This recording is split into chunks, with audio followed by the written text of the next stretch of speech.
Ça nous est tous déjà arrivé quand on découvre quotidiennement des mangas et des animés d'avoir dans le lot des mauvaises surprises avec des animés plutôt moyens, voire carrément décevants. C'est ce qu'on peut appeler dans le jargon des étrons coulants, voire des tartines de chiasse que t'avais laissé par curiosité dans ta liste de mangas et animés à voir. Tu t'es décidé un jour à en prendre un dans la liste parce que tu te faisais chier, tu t'es tapé toutes les saisons et t'as compris que t'as passé un des pires moments de ta vie et que t'as perdu ton temps. Bon après de base, si t'aimes pas un truc et que t'as quand même regardé ou lu jusqu'au bout, c'est que t'es un peu maso frérot. Parce que quand tu parles de manga et d'animés en général, tu comprends dès les premiers épisodes ou premiers chapitres que ton aventure elle risque pas forcément d'être aussi stylé que prévu. Parce que les dessins, la direction artistique ou l'animation c'est pas du tout de ton goût et en tout cas pas forcément de qualité, que l'histoire te raconte rien, que les personnages sont vus et revus et pas intéressants, ou que t'en as mal entendu parler en tout cas de la bouche de tes potes, ou simplement t'as vu plein de critiques à son encontre sur les différents réseaux. Après si t'es comme moi et que t'aimes pas écouter l'avis de tes potes ou des différents réseaux pour te faire un avis, bah forcément c'est très bien aussi. Mais je trouve personnellement que c'est encore pire quand tu pars avec de bons a priori, que t'as un manga ou un animé qui est basé en plus sur une de tes passions ou simplement un de tes thèmes de prédilection, qu'il y a plein de belles promesses sur un scénario qui est simple et efficace avec des personnages qui demandent qu'à être découverts et qu'au final toutes les belles promesses volent en l'air parce que les producteurs et les scénaristes sont totalement incompétents. Et bah c'est ce qui m'est arrivé les amis récemment avec le visionnage de l'anime de foot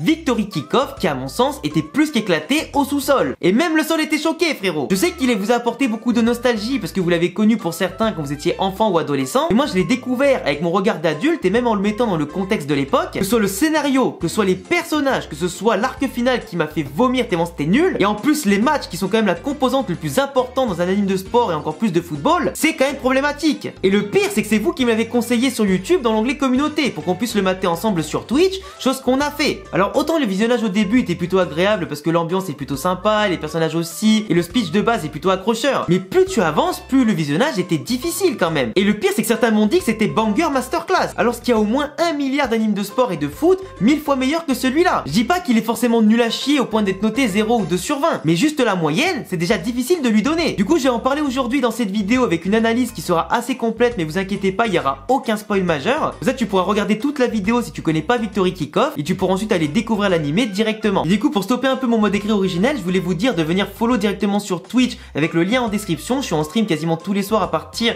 de 19h et je vous laisserai aussi commenter pourquoi pas sur YouTube si vous voulez qu'on regarde ensemble d'autres animés qui soient de votre enfance ou pas du tout, pour qu'on puisse ensuite pourquoi pas en parler ensemble en vidéo. Et je vous laisserai aussi vous abonner, cocher la cloche pour me soutenir car on vise les 200 000 abonnés les amis pour l'année 2024 et aussi pour pas que tu rates les prochains projets qui arrivent sur la chaîne comme par exemple d'autres vidéos sur tes animes préférés, même si je risque pour certains de les détruire. Alors dans cette histoire de Victory Kickoff, on va suivre ensemble l'histoire de Sho Ota, un jeune garçon de 12 ans qui rêve en réalité de devenir un véritable champion de football. Malheureusement son club le Momoyama Predator a été dissous faute de membres. Contre toute attente, il va réussir à recruter d'autres joueurs grâce à sa détermination et sa passion et même carrément trouver un nouvel entraîneur alcoolique qui était en réalité un ancien joueur de football professionnel qui a dû prendre sa retraite à cause d'une blessure. Sho sera le capitaine de l'équipe et ne sera pas milieu de terrain ou attaquant mais plutôt un véritable défenseur très solide qui mettra sa bonne vision du jeu au service du collectif afin d'aider son équipe à s'organiser. En plus il a une voix qui porte énormément, alors déjà que personnellement je trouve que ma propre voix a les casse-couilles, mais alors la sienne frérot,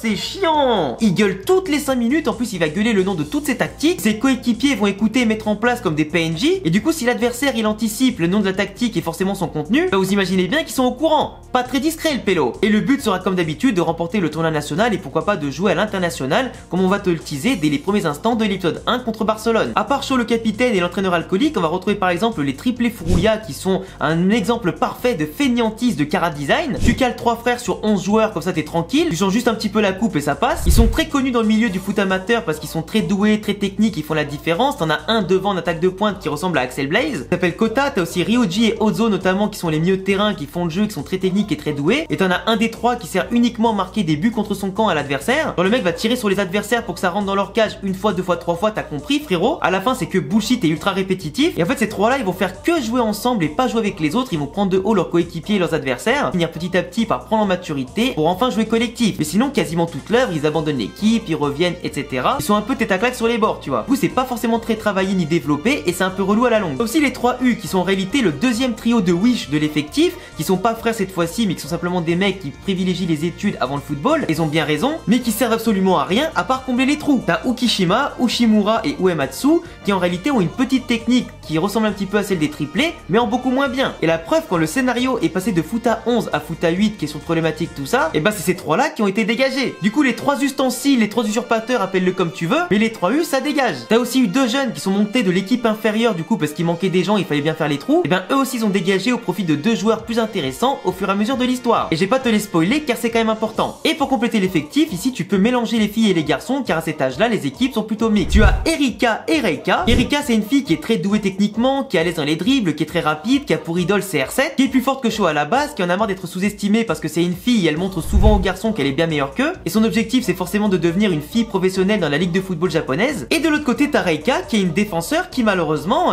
prend un peu de place quoi. Alors ne voyez rien de grossophobe là-dedans, mais je vous jure les amis que celle-là elle a été mise juste pour faire le nombre. De base c'est une pote de Sho et de Erika, elle a voulu faire l'effort de compléter l'effectif etc, mais la meuf quand tu la vois sur le terrain elle sert à rien. L'attaquant il arrive, elle fait même pas l'effort de lever la cuisse, elle fait que flipper, se retourner, c'est un véritable plot. Elle fait même pas l'effort de défendre cette sagouine. Je peux te dire que durant tous les lives j'ai voulu péter un plomb. Par contre vous devinez bien qu'elle allait pas être inutile pendant plus de 39 épisodes quand même. Ils ont donc choisi, question de scénario, de la rendre forte en la faisant maigrir. Super le message pour la jeunesse. T'es grosse, t'es inutile, t'es maigre, tu deviens trop forte. Alors forcément pour sa santé, pour aller beaucoup plus vite, être beaucoup plus fluide, etc. sur le terrain, c'est forcément normal. Mais la meuf elle a littéralement fondu en 2 épisodes comme si elle avait fait Koh-Lanta frérot. Et le pire c'est qu'elle va être trop forte et marquer des buts super importants, en étant toujours là au bon moment et surtout en progressant dans l'intelligence de jeu et tout ça. Parce que de base c'était quand même un poids dans l'effectif. Tu vois ce qui va m'énerver au niveau de l'histoire dans cet animé, c'est que de base ça part super bien. T'as des bonnes valeurs de football, de sport, de solidarité, de détermination, t'as des petits entraînements qui se font,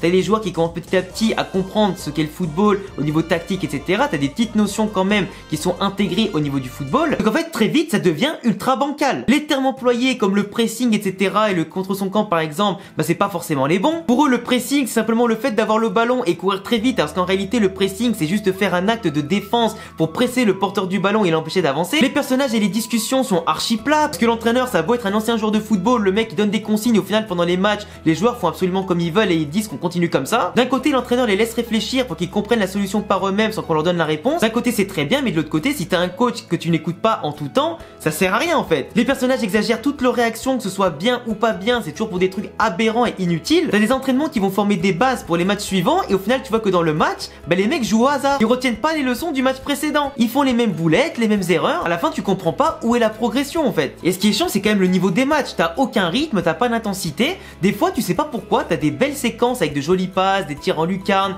des actions qui peuvent être sympas, mais ça arrive vraiment une fois sur 10. Les matchs on dirait plutôt des diaporamas, c'est pas bien animé, tu rentres pas dedans. T'as certes des petites musiques d'ambiance et des OST qui sont super entraînantes, mais globalement tu sors très vite de l'histoire car tu n'as pas des matchs en tout cas bien détaillés. Après faut dire aussi un truc, de base l'animé il est tiré d'un roman, donc forcément dans le roman ils vont pas détailler toutes les actions à chaque fois de tous les joueurs, et on sait tous qu'un anime de foot c'est très compliqué parce que t'as quand même 22 joueurs sur le terrain à bouger en permanence. Mais c'est pas une excuse pour rusher même les matchs les plus importants. T'as des matchs de quart de finale, de demi-finale voire de finale où tu ne vois quasiment rien du jeu. Tu n'as pas de moment épique, t'as que des remontées un petit peu bizarres, t'as des gestions des scores aussi qui laissent un peu douter, des tactiques qui sont aberrantes, des fois ça passe, des fois ça passe pas, mais surtout tu n'as aucune logique d'une action à une autre. Les mecs sont en train de perdre, ils sont surdominés, ils ont aucun moyen de gagner contre des adversaires bien meilleurs qu'eux. Il suffit d'un seul discours, d'un seul réglage et terminé, ils vont remonter. Je suis désolé, c'est pas épique ça. Certes tu as ça dans d'autres animés, mais c'est pas une raison pour le rendre encore moins épique qu'ailleurs, tu vois. Et quand je te dis que ça rate même les finales, c'est quand même avant tout un des points les plus décevants.